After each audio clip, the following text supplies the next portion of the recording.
नमस्कार दोस्तों, आओ सीखिए आज के चरण में आप सभी का स्वागत है। मेरा नाम कनक है और आज की वीडियो बहुत ही खास है क्योंकि आज हम सीखने वाले हैं EIY एंड AOU, यानी कि इनका यूज़ कहाँ पर होता है और जब ये इनका यूज़ होता है ना तो बहुत सारी चीज़ें चेंज हो जाती है। तो ऐसे कौन से रूल्स है जो हम इसमें बताने वाले हैं, चलिए शुरू करते हैं। शुरू करने से पहले अगर आपने अभी तक चैनल को सब्सक्राइब नहीं किया है तो सब्सक्राइब कर लीजिए। चलिए शुरू करते हैं। जान लेते हैं कहाँ पर EIY लगता है तो चेंज हो जाता है। सबसे पहला C होता है, अगर C के आगे E लग जाएगा या फिर I आएगा या फिर Y आएगा तो C को सा पढ़ा जाता है। ये चीज़ आपको पता होगी। और भी आगे बहुत सारे मैं लेटर्स बताने वाली हूँ जिसके आगे IEY लगता है तो वो चेंज हो जाते हैं। तो देखिए, अगर C के आगे E आएगा तो C को सा पढ़ा जाता है। अगर C के बाद I आता है तो भी C को सा पढ़ा जाता है। अगर C के बाद Y आता है तो भी C को सा पढ़ा जाता है। जैसे कि राइस में आप देख रहे हैं RICE, तो यहाँ पर आप देख रहे हैं C को सा पढ़ा जा रहा है। जैसे R को क्या पढ़ रहे हैं हम, रा पढ़ रहे हैं। अब देखिए, I के बाद अगर एक वर्ड छोड़ के E होता है तो I को I पढ़ा जाता है। ये शायद आपको पता होगा क्योंकि मैं काफ़ी बार बता चुकी हूँ। और क्योंकि I के बाद एक वर्ड छोड़ के E है तो E को, लास्ट वाले E को हम नहीं पढ़ते हैं। और अभी हम जान रहे हैं कि अगर C के बाद E या फिर I या Y आता है तो C को सा पढ़ा जाता है। तो यहाँ पर C को सा पढ़ रहे हैं। इसी तरीके से रिसीव में देखिए, R को हम रा पढ़ रहे हैं और E के बाद अगर एक वर्ड छोड़ के E होता है, ये मैंने आपको कल सिखाया था। तो अगर E के बाद एक वर्ड छोड़ के दोबारा से E आ जाता है तो E को E पढ़ा जाता है। ठीक है, तो हमारा ये रा पे ई की मात्रा री हो गया। और उसके बाद सी को सा पढ़ रहे हैं और EI को ई की मात्रा पढ़ते हैं। तो कहीं भी अगर EI साथ में होगा तो आपको उसको ई की मात्रा पढ़ना है। वी को वाह पढ़ रहे हैं, लास्ट वाले ई को हम नहीं पढ़ते हैं। तो यहाँ पर भी आपने समझ लिया। देखिए, यहाँ पर खाली मैं आपको EIY का नहीं समझा रही हूँ, कुछ सभी रूल्स बता रही हूँ। जैसे कि EI को क्या पढ़ते हैं, लास्ट में E होता है तो उसको नहीं पढ़ा जाता है। तो हर चीज़ यहाँ पर मैं आपको समझाऊंगी, खाली एक चीज़ नहीं बताऊंगी। चलिए अब आगे देख लेते हैं। यहाँ पर देखिए, जैसे साइक्लोन में एक चीज़ मैं आपको समझा देती हूँ। वो क्या, अगर C के बाद Y आता है तो C को सा पढ़ा जाता है। अगर E आता है तो भी C को सा पढ़ते हैं, I आता है तो भी C को सा पढ़ते हैं। तो यहाँ पर C के बाद Y है तो C को सा पढ़ेंगे, बट यहाँ पर Y को I पढ़ेंगे।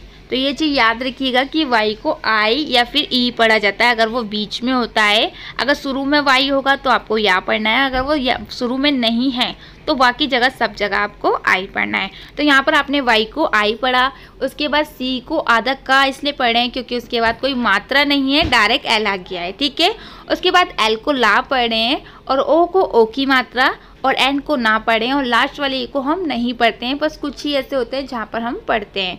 ठीक है, उसके बाद देखिए नीज में देखिए कुछ रूल्स है। N को ना पढ़े हैं और I E को एक ही मात्रा पढ़ा जाता है और C को सा पढ़े और लास्ट वाले E को नहीं पढ़ते हैं, यानी कि नीज का मतलब होता है भतीजी। ठीक है, उसके बाद आइस में भी देखिए, यहाँ पर नीज में एक चीज़ है जो मैं आपको बताना भूल गई कि C के बाद E है तो C को सा पढ़ रहे हैं। ठीक है, उसके बाद देखिए आइस में देखिए I को I क्यों पढ़ रहे हैं, अगर I के बाद एक वर्ड छोड़ के Y होता है तो I को I पढ़ा जाता है। ठीक है, तो यहाँ पर I को I पढ़े और शुरू में होता है तो उसे ज़्यादातर I पढ़ा जाता है। उसके बाद C के बाद Y है तो C को तो सिंपल सा ही पढ़ेंगे और अगर लास्ट में Y होता है या फिर बीच में होता है तो Y को E की मात्रा या फिर I पढ़ा जाता है। वैसे ज़्यादातर E पढ़ा जाता है, तो यहाँ पर E पढ़ रहे हैं, यानी कि IC का मतलब होता है बर्फीला या फिर बहुत ठंडा। ठीक है, उसके बाद देखिए सेलिब्रेट, तो सेलिब्रेट पे आप देख रहे हैं C के बाद फिर से E है तो C को सा पढ़ा जा रहा है और E को एक ही मात्रा पढ़ा जा रहा है। अब अगर आपको जानना है कि E को क्या क्या पढ़ा जाता है तो आप मेरी वीडियो देख सकते। C को सा पढ़ा जा रहा है और E को एक ही मात्रा, उसके बाद L को ला पढ़ा जा रहा है और E के बाद अगर एक बार छोड़ के फिर से E होता है तो यहाँ पर मैंने बोला था कि E को E पढ़ा जाता है, पर कुछ रूल्स ऐसे होते हैं जिसमें थोड़ा चेंज हो जाता है। ठीक है, तो यहाँ पर E को एक ही मात्रा पढ़ा जा रहा है। और उसके बाद देखिए V को वाह पढ़ा जा रहा है और आर को अधरा। तो यहाँ पर देखिए वी को आधा वाक क्यों नहीं पढ़ा गया, क्योंकि कहीं भी अगर वी के बाद या फिर किसी के भी लेटर्स के बाद अगर आर होगा तो आर को ही आधा रा पढ़ा जाएगा, यानी कि उसके पहले वाले को छोड़ के दूसरा जो आर होगा उसको ही पढ़ा जाएगा। तो अगर कहीं भी आर होगा, जैसे बी के बाद आर है, अगर एल के बाद, एस के बाद या फिर एम के बाद, कहीं भी किसी के भी बाद अगर एम के बाद या फिर बी के बाद आर होगा तो आर को ही आपको आधा रा लिखना है, वी को नहीं लिखना है, ठीक है। उसके बाद देखिए ए टी ई को क्या पढ़ते हैं, एट पढ़ते हैं, ये मैं आपको बता चुकी हूँ। तो सेलिब्रेट हो गया, यानी कि उत्सव मनाना। उसके बाद देखिए सर्टिफिकेट, यानी कि सी को सा पढ़े क्योंकि सी के बाद ई है, और आर को अधरा पढ़े, और यहाँ पर देखिए आर के बाद कोई भी मात्रा नहीं है तो उसको सिंपली अधरा ही पढ़ा जाएगा। टी को टा पढ़े हैं और एफ को अफा पढ़े हैं और सी को का पढ़ा जा रहा है। तो ये चीज़ याद रखिएगा। आई को ई की मात्रा और सी को क्या पढ़े, सी के बाद ए है, अगर ई आई वाई होगा तो सी को सा पढ़ा जाएगा, पर अगर ई आई वाई नहीं होगा तो आपको सी को का पढ़ना है। तो यहाँ पर सी को का पढ़े हैं और ए टी को एट पढ़े हैं, और लास्ट वाले को तो हम पढ़ते ही नहीं है। तो सर्टिफिकेट यानी कि प्रमाण पत्र। चलिए अब आगे जान लेते हैं, और काफ़ी सारे रूल्स है जो आपको पता होने बहुत ज़रूरी है। देखिए अगर सी के बाद जैसे मैंने बताया कि आई ई वाई होता है तो सी को सा पढ़ा जाता है, और मैंने ये भी बोला है कि ए ओ यू के भी यहाँ पर रूल्स हम बताने वाले हैं। तो अगर सी के बाद ए ओ यू आता है तो सी को का पढ़ते हैं। ए ओ यू ही नहीं, अगर सी के बाद के आर टी भी आएगा तो भी आपको सी को का पढ़ना है। अगर सिंपल तरीके से समझे तो अगर सी के बाद ई आई वाई आएगा तो आपको सा पढ़ना है, और अगर ई आई वाई नहीं है तो बाकी सब जगह आपको का पढ़ना है, ठीक है। तो ये चीज़ें आपको पता होनी ज़रूरी है। जैसे कि कोर्ट में आप देख रहे हैं सी को का पढ़े हैं और ओ को ओ की मात्रा और टी को टा पढ़े हैं, यानी कि इसमें आपने समझ लिया। उसके बाद देखिए कैप में भी आप देख रहे हैं सी के बाद ए है तो सी को का पढ़ा जा रहा है और ए को ए की मात्रा पी को पा पढ़ा जा रहा है, यानी कि कैप का मतलब टोपी। उसके बाद काऊ में भी आप देख रहे हैं सी के बाद ओ है तो सी को का पढ़ा जा रहा है, और ओ डब्ल्यू कहीं भी होता है तो उसको आऊ पढ़ा जाता है। और भी बहुत सारे रूल्स है जो आप हमारी वीडियो में देख सकते हैं, ठीक है। तो काऊ यानी कि गाय, सी ए टी कैट, तो सिंपल है, सी के बाद ए है तो सी को का पढ़ेंगे, ए को ए की मात्रा, टी को टा पढ़े यानी कि कैट। तो यहाँ पर हमने जाना कि ए ओ यू कहाँ पर लगता है और इससे किस तरीके से चेंज होता है। अभी यही नहीं और भी ऐसे लेटर्स हैं हम जानने वाले हैं कि ई आई वाई लगता है तो वो कैसे चेंज हो जाते हैं, उनके रूल्स किस तरीके से बदल जाते हैं। तो चलिए देख लेते हैं वो कौन से हैं।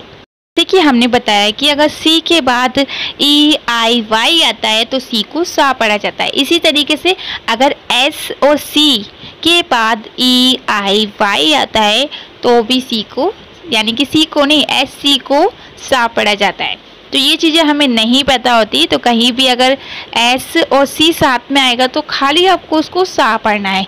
ये नहीं कि आप पहले एस को सा पढ़ेंगे और सी को फिर का या फिर सा पढ़ेंगे, आप लोग कंफ्यूज हो जाएंगे कि इसको कश पढ़े या फिर श पढ़े।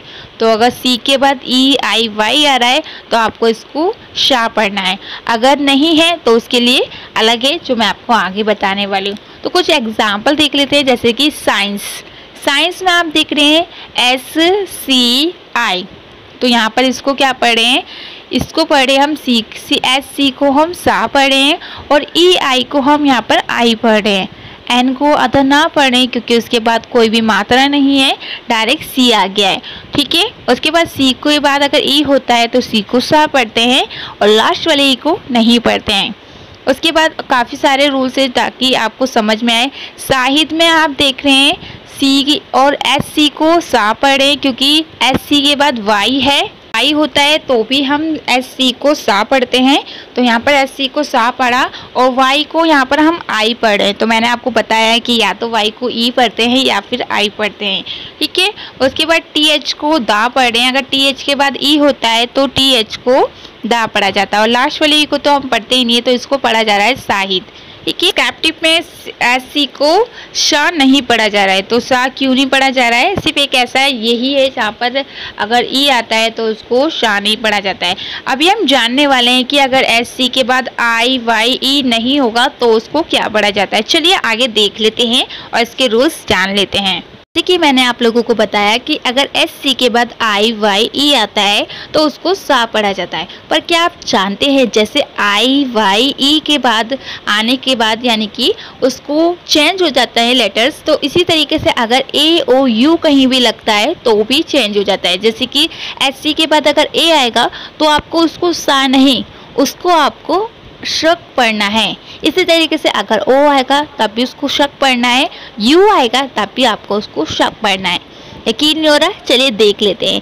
जैसे कि स्क्रीन, स्क्रीन में आप देख रहे हैं एस सी को इस्क, उसके बाद आर को आधा रा पढ़े हैं जैसे कि मैंने आपको बताया, और डबल ई को ई की मात्रा, एन को ना, यानी कि स्क्रीन, स्क्रॉल, स्क्रीच, या फिर और भी बहुत सारे हैं जहाँ पर इस तरीके से पढ़ा जाता है। तो आपको सिंपल क्या याद करना है, अगर आपको ये समझ में नहीं आ रहा कि स्क्रीन या फिर स्क्रॉल में आप एक चीज़ नहीं देख रहे हैं कि आर के बाद डबल ई आ रहा है, यानी कि एस सी के बाद तो कुछ भी नहीं आ रहा, तो यहाँ पर हम इसको का क्यों पढ़ रहे हैं। तो एक चीज़ याद रखिएगा, जहाँ पर भी एस सी के बाद आई वाई ई आएगा तो ही आपको एस सी को शा पढ़ना है। अगर एस सी के बाद आई वाई ई नहीं आ रहा तो बाकी जगह सब जगह आपको इसको शक पढ़ना है। तो यहाँ पर अगर आप सोच रहे हैं कि यहाँ पर एस सी के बाद तो कुछ भी नहीं आया तो वहाँ पर आपको शक पढ़ना है। तो ये चीज़ आपको याद रहेगी ना, क्योंकि अगर हमें ये नहीं पता होगा तो हम हमेशा इसे सा ही पढ़ेंगे। तो गलती ना कीजिए और इसे समझिए ताकि आप कभी भी पढ़ने में गलतियां ना करें। वीडियो अच्छी लगे तो लाइक कीजिए, लोगों को शेयर कीजिए ताकि सबको सीखने का मौका मिले, और अगर आप अभी तक हमारे सदस्य नहीं बने तो चैनल को सब्सक्राइब कीजिए। चलिए आज के लिए इतना काफ़ी है, कल फिर से मिलते हैं और आपको सिखाते हैं।